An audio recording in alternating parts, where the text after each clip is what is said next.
Umiiyak na nga ako sa sobrang takot eh. Unang pagkakataong kong makakita ng taong literal na nagsusuka ng dugo. Nakakadiri pala at napakalansa. Si Sally naman sa kabilang banda, nakita kong kasasalang lang ng sinaing sa lutuan.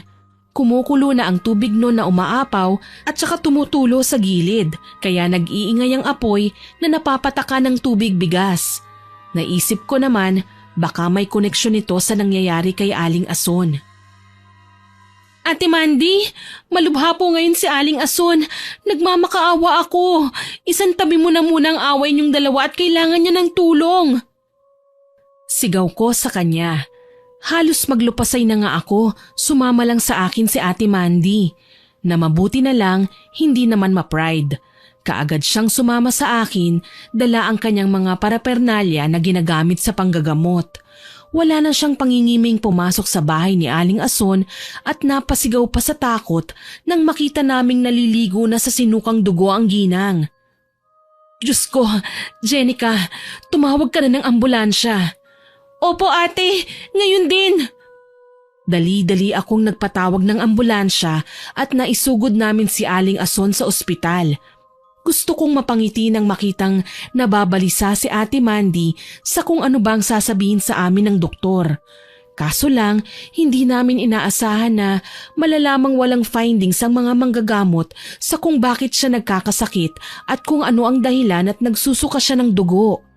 Ni hindi nila maipaliwanag ang biglaan niyang pagpayat, pamumutla at panghihina. Nawalan kami ng pag-asang malaman kung paano gamutin si Aling Ason. Nakakaawa naman siya kung pababayaan namin. Mabuti na lang nakahanda si Ate Mandy at nang mailipat sa isang kwarto ng ospital si Aling Ason ay tinawas niya ang matanda. Sa kanyang pagsisiyasat, nagulat siya sa kanyang mga nadiskubre. Ilang beses pa siyang napapatingin sa akin. Tila ba hindi siya makapaniwala. Diyos ko, Jenica, totoo nga ang sinabi mo. Binarang nga si Aling Ason. Hala, paano yan ate? Magagamot ba siya ng mga doktor dito sa ospital? Hindi, Jen. Ang kailangan niya ay isang albularyo o mananambal na kagaya ko. Mga manggagamot sa hindi pangkaraniwan o maipaliwanag na mga karamdaman. Napatango ako sa sinabi ni Ate Mandy. Ang masakit nga lang, nalaman kong si Sally ang may kagagawa ng pagkakasakit ng matanda. Mukhang tinira siya ng babae sa pamamagitan ng kanyang mga damit na ginupit-gupit ni Sally. Naalala ko ang kaguluhan sa pagitan nila nung minsang inawat ko na sila. Sisimulan na sana namin ang panggagamot kaso lang nagising ang ginang. Kaagad kong kinalabit si ate. Ate, nagigising na siya. Mahina akong wika. Nakaswero noon si Aling Ason. Bakas sa kanyang muka ang labis na panghihina. Gayunpaman, hindi ko maipagkakaila na nagulat siya nang makita si Ate Mandy na pinauusukan na siya ng insenso. Maging ang aking landlady ay nailang. Kaso lang ako nang nagpaliwanag sa kanya na sana ay makinig muna sila ngayon at ceasefire na muna sila. Kumusta ang pakiramdam mo, Aling Ason? Eto, hindi ako okay. Tipid na tumango si Aling Ason at ikinuwento ang mga nangyari sa kanya. Nararamdaman ko ang tila ba kalungkutan sa tinig ni Aling Ason habang inaalalang nangyari sa kanilang nakaraan. Ipinaintindi ang kanyang pagluluksa bilang ina. Panatag na din ako, at least pareho silang kalmado. Alam kong sinisisi mo ako sa nangyari kay Dominic, Mandy. Pero sana maisip mo din, nanay ako, nawalan din ako. Pinakamasakit na parte yon ng buhay ko. Habang pinakikinggan ko ang mahabang paliwanagan nila, napapaiyak ako. Kailangan lang pala nila ng heart-to-heart talk para magkasundo, para tanggapin na may mga bagay na sadyang hindi na nga para sa kanila. Kalaunan, natuwa ako nang malamang nagkapatawaran na ang dalawa. Nag-iyakan at naghawakan pa ng kamay. Kaso lang, mas lalong lumala ang kalagayan ni Aling Ason. Umabot sa puntong hindi na siya makausap. Sa tuwing tinatanong naman ng aking landlady ang mga doktor kung ano bang nangyayari kay Aling Ason, wala naman silang maibigay na matinong findings. Ipinagpalagay na lamang nila na may kanser ang ginang at hindi na magtatagal. Hindi ako nakatiis.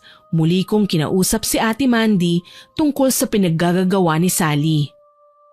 Ate, hindi ko naman sinisiraan sa iyo si Sally, pero kailangan mong malaman ang mga ginagawa niya.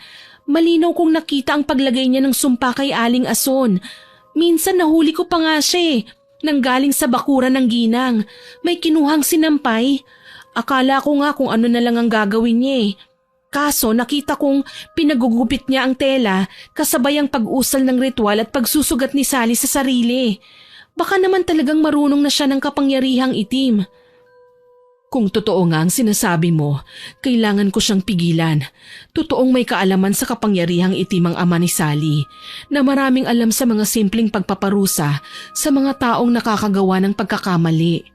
Pero reasonable ang tatay ni Sally, kaya nagtataka ako kung bakit niya nagawa ang mga bagay na ito.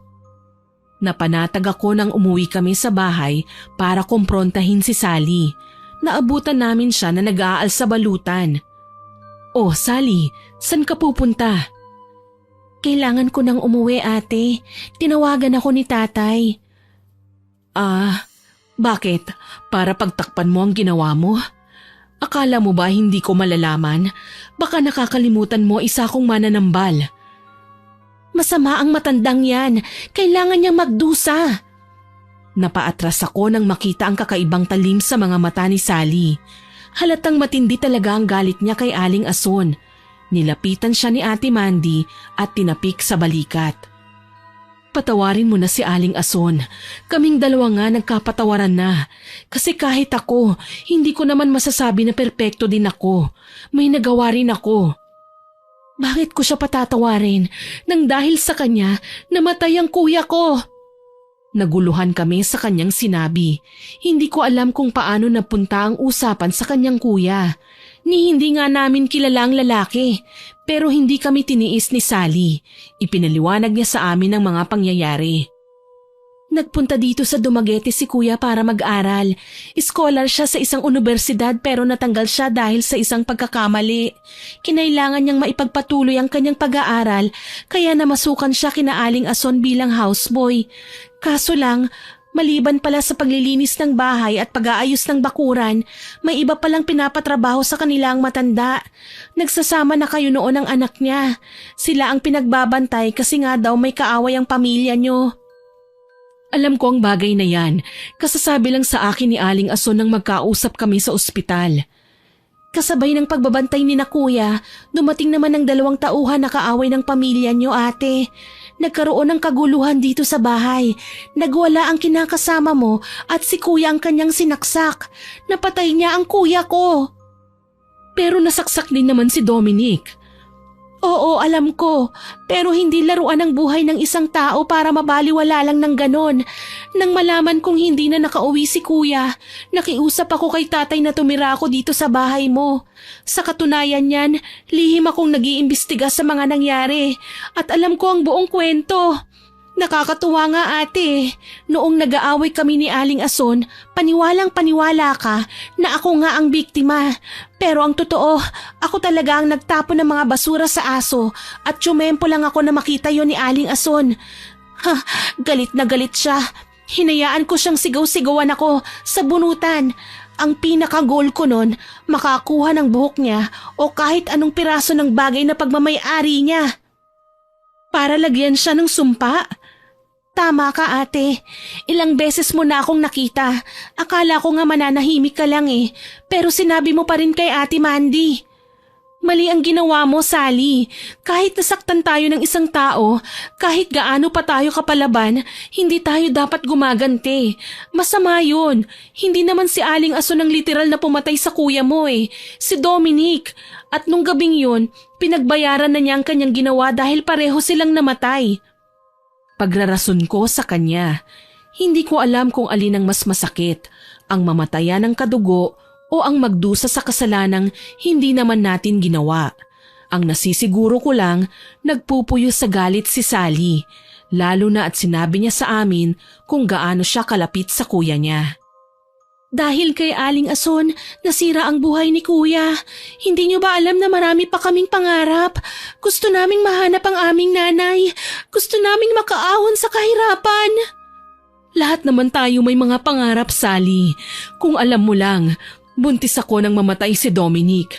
Dala ng stress at pagod, naging mahina ang kapit ng baby sa tiyan ko. Sumunod din siya sa tatay niya. Hindi lang ikaw ang nawalan, ako din naman. Hindi pa ba sapat na ganti yun para sa'yo? Kailangan pa bang may sumunod? Hindi mamamatay si Kuya kung hindi siya inutusan ni Aling Ason. Mahirap bang intindihin yun? Habang pinakikinggan ang pagsisigawan nila, ay napapaiyak na lamang ako sa labis na lungkot. Pareho silang nagsisisihan sa mga bagay na dapat sana'y ibinabaon na sa limot. Kung gaganti si Sally ngayon, mas malaki ang karma na kanyang matatanggap at hindi pa nangyaring kung gagawa ng masama ang isang tao ay good karma ang darating sa kanya. Naglupasay ako ng iyak na ikinagulat nilang dalawa. Umalalay sa akin si Ate Mandy. Si Sally naman, saglit akong ikinuha ng tubig. Nagtataka silang dalawa sa kung anong nangyayari sa akin kaya naman hindi na ako nagpatumpik-tumpik pa. Kaagad akong nagsalita. Kapatid ko ang isa sa mga nakakulong sa presinto. Ate Mandy, Sally, isa siya sa 2 nahuli noong gabing manloob siya sa bahay ninyo. Pero hindi po namin alam ang tungkol sa sigalot ng inyong pamilya. Kailangan ko lang malaman ang totoo. Nung nagkausap kami ni Aling Ason, nag-imbestiga din ako at nakausap ko si Kuya. Inamin niya ang kasalanang nagawa niya. Nakahanda siyang pagdusahan yun sa mahabang panahon. Ang sakit lang isiping akala ko inosente siya. Kaya ako napadpad sa lugar na ito para mag-ipon at piyansahan siya. Pero napagtanto kong tama lang ang naging desisyon niya. Sana po mapatawad niyo ang kuya ko. Hindi siya likas na masama. Kailangan lang namin ng pera noon kaya siya napasubo. Yung mga pinapadala niya pala sa amin noon mula sa mga ganong trabaho. Hindi ko alam kung anong aking sasabihin. Nang gabing saksakin ako ng isa sa mga pangahas na lalaki, humarang si Dominic. Siya ang nasugatan at hindi ako. Nang mapagtanto niyang duguan na siya, kinuha niya ang pinakatatago niyang baril at binaril naman ang isa sa mga lalaki. Hindi ko na matandaan kung sino yon, basta nagtakbuhan na sila. Nakatakas ang isa sa mga inutusan ni Aling Ason. Naiwan ang baril. Yung 2 inutusan naman ng kaaway ng pamilya namin na corner ng mga pulis at hindi na nakatakas. Hindi ko alam na isa pala sa kanila ang kuya mo. Hindi pa din magbabago ang katotohanan na si Dominic ang pumatay sa kuya ko. Hindi ko mapapatawad kahit na ang kaluluwa niya. Huwag mong sabihin yan, Sally. Hindi mo ba nakikita? Kami-kami lang ang involved sa gulong ito. Pero nadamay ka, ang tatay mo, si Jenica. Hindi ko inaasahan na ganito kaliit ang mundo para magkita-kita tayo rito. At marahil, tadhana na ang kumilos dahil may kailangan tayong gawin para malinawan tayo sa lahat ng mga nangyayari. Anong ibig mo sabihin, ate? Siguro, nangyari ito dahil may dahilan. Ang magpatawad. Kailangan nating tanggapin ang ating mga pagkakamali. Hindi lang si Aling Ason ang mayabang sa pagkakataong ito, Sally, kundi tayong lahat. Hindi magugulo ang buhay namin kung hindi dahil sa matandang yan. Ngayon kung sa tingin mo ay mali ang ginagawa ko, hala magkampihan kayo! Nanggagalaiti niyang saad. Ni hindi na namin siya napigilan ng sapilitan niyang hinila ang kanyang bag at lumabas na ng bahay. Sinubukan man namin siyang sundan, alam kong magkakaroon lang ng iskandalo kaya minabuti na namin na hayaan na lamang siya. Napaiyak ako sa labis na kalungkutan. Nilapitan naman ako ni Ate Mandy. Alam mo, Jen, proud ako sa'yo kasi ang tapang mo. Alam mong magiging miserable ang buhay namin dahil sa nangyaring gulo, pero hindi ka nag-atubiling sabihin sa amin ang totoo. Sinabi ko din po ito kay Aling Ason, pero naiintindihan din niya ako. Sabi niya may mga bagay daw na nagagawa ang isang tao dahil kailangan lang, tsaka tapos na daw yun.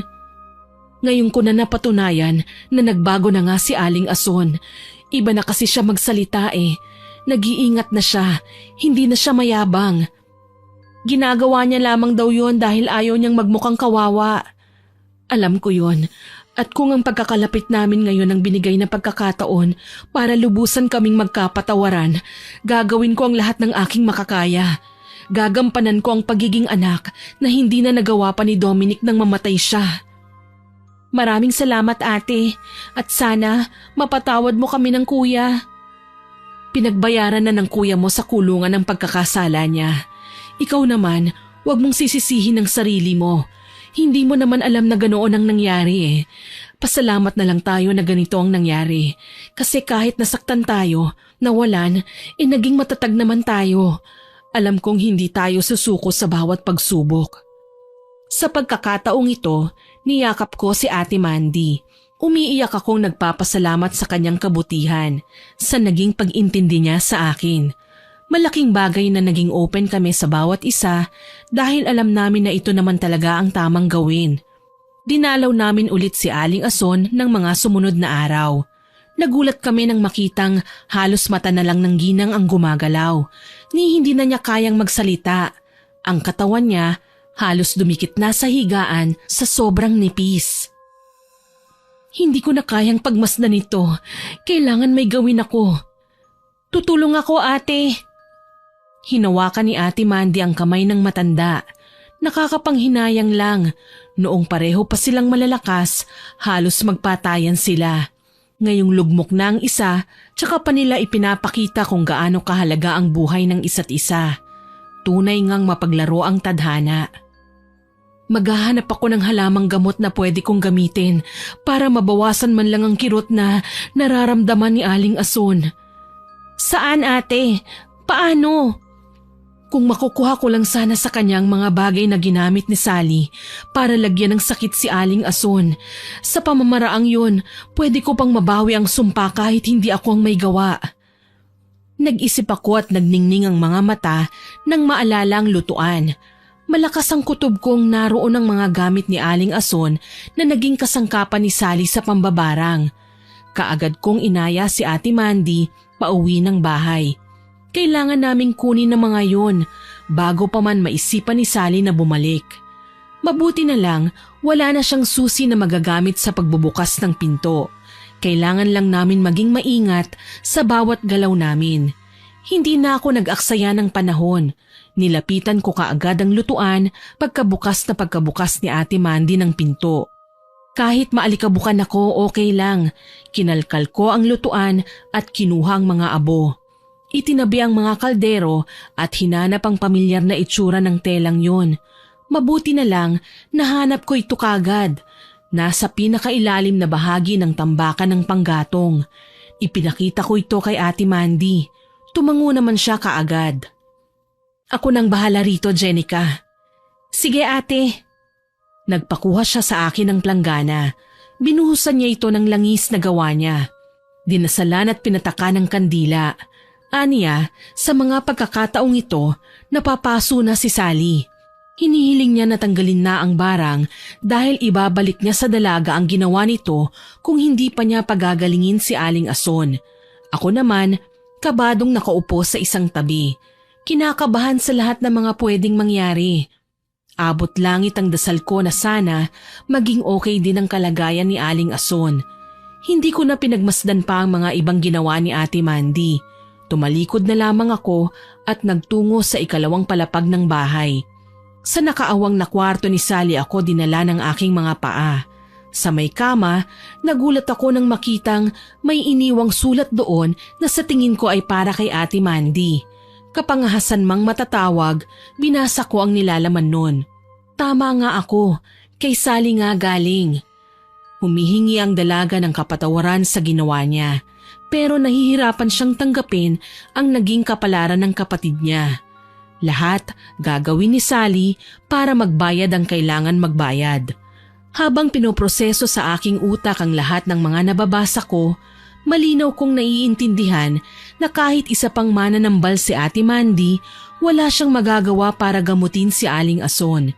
Pinag-alaya ni Sally ng dugo ang bawat karamdaman na ibinigay niya sa matanda. Kamatayan lang ang sagot para makalaya ang ginang sa sumpa. Napaiyak ako, lalo na at napansin kong nagre-ring na ang cellphone na nasa bulsa ko. Kinuha ko yon at sinagot ang tawag.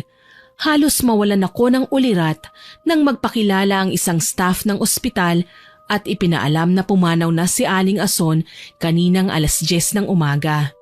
Yun ang oras ng pagbiyahe namin pauwi dito sa bahay. Sinubukan pa pala siyang i-revive pero sumuko na ang katawan niya. Nakakatawa lang na kung kailan wala na ang matanda at saka pa idineklara ng doktor na kanser ang nagpapahirap sa katawan nito. Isang uri ng kanser na hindi kaagad nakikita.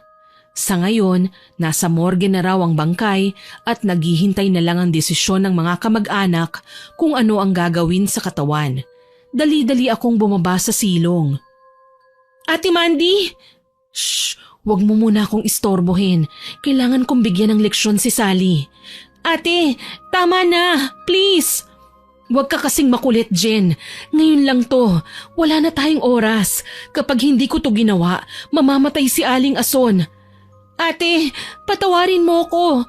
Pero kailangan mong malaman ito. Tumawag ang taga-ospital. Hinihintay nila ang desisyon mo tungkol sa gagawin sa katawan ni Aling Ason. Pumiyok pa ang aking tinig nang banggitin ko ang pangalan ng ginang.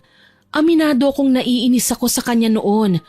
Kulang na lang makipagsabunutan ako kahit malaki ang agwat ng edad namin. Sa maikling panahon, nakilala ko si Aling Ason. Nalaman ko kung ano ang saloobin ng puso niya. Hindi lang siya basta nangaaway sa mababaw na dahilan. May pinagdadaanan siya. Katulad ko na kailangan maging palaban para mabuhay sa lugar na ito.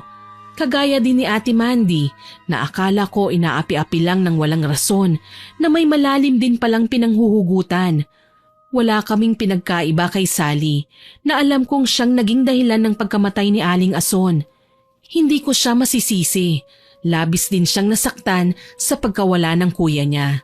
Hindi ko alam kung sino ba ang tunay na biktima rito. Sa lahat ng pinagdaanan namin, lahat ay naapektuhan. Wala akong nagawa kundi ang yakapin si Ate Mandy nang tahimik siyang umiyak. Napakahabang panahon na ginugol ko para magtanim ng sama ng loob kay Aling Ason.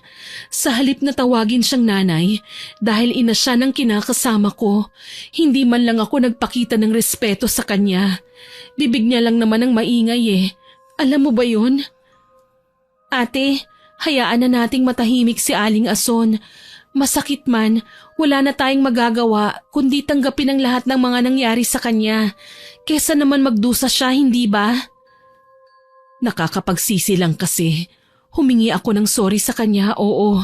Pero hindi man lang ako nakabawi. Hindi ko man lang siya nagamot. May rason ang lahat, ate. Kailangan lang natin maging matatag. Hinayaan ko siyang umiyak ng umiyak hanggang sa mahimasmasan na siya. Pagkatapos, magkasama ulit kaming bumalik sa ospital. Inasikaso ni ate ang labi ni Aling Ason. Wala naman siyang ibang malapit na kamag-anak, pero tinawagan namin ang asawa niya. Umuwi naman ang lalaki, pero ayun nga, ipinagkatiwala na niya kay Ate Mandy ang tungkol sa pagpapalibing sa ginang. Hindi kasi nakapagpaalam ng maayos ang matanda sa kanyang amo sa abroad. Naiintindihan naman ni Ate Mandy ang sitwasyon nito. Sa lamay ni Aling Ason, hindi namin inaasahan na dadalaw ang ama at ina ni Ate Mandy. Ayaw pa sana kausapin ng huli ang mag-asawa, pero dumating ang isa sa mga lalaking inutusan ni Aling Ason na bantayan noon sina Dominic at Ate Mandy. Yung kasamahan ng kuya ni Sally na basta na lang nawala. Ipinaliwanag niya ang lahat ng mga nakita at narinig niya. Nalaman namin na nalulung pala sa sugal ang tatay ni Ate Mandy kaya sila nakatagpo ng kaaway. Nagkaroon kasi ng malaking utang ang kanyang ama na nahirapan silang pagbayaran. Si Ate Mandy na lang sana ang inaasahan nila na makakaahon sa kanila sa hirap. Ang kaso lang, nakipagtanan ng babae sa anak ni Aling Ason. Doon na nagsimula ang kanilang hindi pagkakaintindihan, na sa mga sandaling ito'y natapos kaagad lahat. Namatay man ang ginang, nagkapatawaran naman sina Ate Mandy at ang mga magulang niya. Alam kong hindi naging madali ang lahat, ate, pero masaya ako para sa'yo. Ako man, Jen, hindi ko akalain na mangyayari pa sa buhay ko ang ganito. Akala ko tatanda na lang ako na itinatakwil pa din ng aking mga magulang. Malaking bagay ang nagagawa kung mananatili tayong mapagkumbaba. Tama ka, ate, at ganun din ang gagawin ko. Kakausapin ko ang aking mga magulang. Ipapaliwanag ko sa kanila ang ginawa ni kuya. Alam ko naman na mapapatawad din nila ang kapatid ko. At gusto kong malaman mo na pinapatawad ko din ang kuya mo sa nagawa niya. Ako man ay napaiyak sa bawat eksena na aking nasaksihan. Napatunayan ko na kahit gaano pala kabigat ang kasalanan ng isang tao, kung papalayain lang natin ang ating mga sarili sa galit at puot, tunay tayong makakapagpatawad. Lalo na kung nasa ating puso ang presensya ng Panginoon. Sa ngayon, nasa abroad na po si Ate Mandy. Mga 2 taon na siya doon. Hindi na siya nakapag-asawa pa. Pero ako ang nagsisilbing caretaker ng bahay niya dito sa Dumaguete City. May mga bagong tenants, minsan hindi rin nagkakasundo, pero proud ako sa sarili ko na napagbabati ko naman sila. Masasabi ko na hindi na akong dalagang minsan na nakikipagbasag ulo sa mas malaki ang edad sa akin. Napatunayan kong nag-mature na rin ako. Marami nang nagbago. Pero lagi nating tatandaan na lahat ng ginagawa natin ay may kaakibat na parusa kung masama man ito. Ang mabubuting gawain naman ay may tiyak na gantimpala. Lagi tayong maging mabuting tao. Piliin nating maging mabuti nang sa ating paglisan, tayo naman ay maaalala ng ating mga anak, apo at mga kaapu-apuhan pa bilang isang mabuting tao na may puso at maawain sa kapwa. Gaano man kalaki ang nagawang pagkakamali sa atin. Hanggang dito na lamang po. Sana po ay sumundot sa ating mga puso itong aking kasaysayan. Hanggang sa muli at more power po sa inyong channel. Naway kapulutan nyo ng aral ang aking ibinahaging kwento. Hanggang sa muli, ako po si Miss Winnie na nagpapasalamat sa inyong pakikinig.